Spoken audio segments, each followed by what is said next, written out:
მოგესალმებით დედოფლის წყაროდან.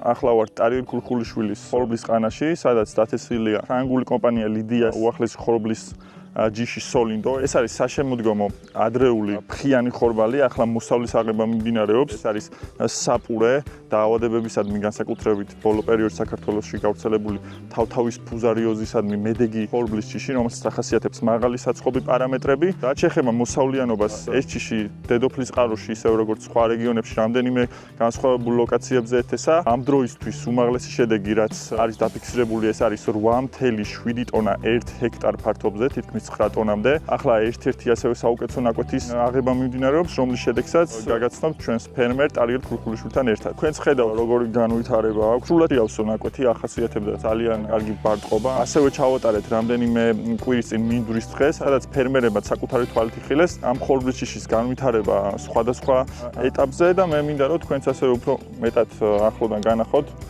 როგორი განვითარება აქვს, როგორი თავთავი აქვს, როგორი ნაბარტყი აქვს. სრულად შევსებული არის ნაკვეთი. ეს ჯიში სრულად კომპანია აგროფორსის აგრონომების მეთვალყურეობის ქვეშ იყო დათესვიდან. გამოყენებული არის ლიტვური კომპანია ტერამილეს სწრაფადხსნადი ფოსფორიანი სასუქი. ასევე მნიშვნელოვანია, რომ ბიოსტიმულატორების საშუალებით ჩვენ შევძლებთ, რომ მცენარისთვის გაგვეძლიერებინა იმუნური სისტემა, რომ უფრო მეტად განძლე ყოფილიყო დაავადებებზე და სტრესული პირობების მიმართ. გამოყენებულია ისეთი კომპანიების ბიოსტიმულატორები, როგორიცაა ვალაგრო, კიმიტეკი, ლებოსოლი, გერმანული კომპო ექსპერტი და ყველაფრის ერთობლიობამ, რა თქმა უნდა, პირველი რიგში ჯიშის პოტენციალმა შესაძლებლობა მოგცა, რომ მიგვეღწია ასეთი მაღალი და ხარისხიანი მოსავლისთვის.